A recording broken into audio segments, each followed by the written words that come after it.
Hello and welcome to my channel. I'm Mikhail Peters. So we just had this Thrive talk at work today, which was called Master Your Mind and Memory with Jim Kwik. And the reason I'm making this is because he promised that he would send some books to like a certain amount of people who decided to post on their socials if they remembered the 8 things from the Memory Palace activity we did. Now, unfortunately, I don't remember all 8 things, but I'm going to try to do them. And obviously, I love books because I've got all these books behind me, so it's very appealing to me, this sort of incentive. But I had actually heard of this technique before, so I'll start really quick with that. I used to intern at NASA, like a lot of people on this channel already know, and Victor Glover in particular, he was very actively involved with the NASA student intern community, and I remember one of the talks that he gave, like, to the NASA interns, he talked about this memory palace thing, actually. And so it wasn't my first time hearing it, but it was cool to kind of, like, go through it like together as an activity like we did in this thing. And I did the unfortunate thing of multitasking a little bit too much, so I was trying to eat actually during this. So that was the issue, was I was running around the kitchen simultaneously.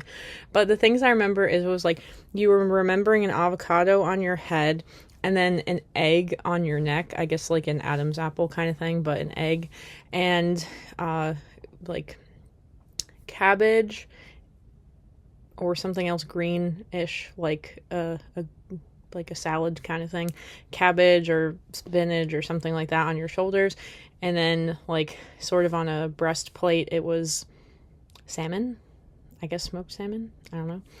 And then you were supposed to think about dark chocolate but not tell where you thought about the dark chocolate on your body. Yeah, I think kids would find that one funny. Anyway, so I just thought it was cool exercise, and I've always been interested in, I'm not sure necessarily improving my memory would be it, but the thing that was discussed at the end was being bright or sharp, and how this is usually just people who are paying attention. My grandmother's really good at this, and she won some sort of thing on a plane one time, which was, it was like, if somebody knows, I don't know how many destinations we fly to, and you can tell us, like, you'll win something. And she knew because she was just, like, reading through some of the pamphlets that were in the back of the airplane pocket, the seat pocket. And I'm like, how do you, like, know all this stuff? And she's like, because I pay attention and other people don't. And that was basically what was talked about in this talk, is, like, yes, you do have to pay attention, and people do kind of associate that, like, focus that you're able to get information out of something with being bright or smart or intelligent. A confession that I have is when I was younger, I really wanted to be smarter, so I used to listen to classical music, because for some reason I thought that if I listened to classical music before I went to bed, it would make me smarter. I don't know if it worked, but I did do that. So yeah, I love academia, so I love learning and stuff, and that was the whole point. It's like lifelong learning, and how that really contributes to longevity and yeah, like of life. So yeah, okay, but that was cool. So I hope I win the book, and I guess I'm gonna tag this on my Instagram, the public one, because I had to think about how to tag my socials, because a lot of my socials are private on my personal life side of things. So I'm like, oh, I'll just use my public ones. Okay, yeah, so shout out to Jim Kwik, who apparently did not change his last name to do this kind of speaking stuff he does now, and the writing of books and whatnot, but it was just conveniently that way. I guess it was meant to be.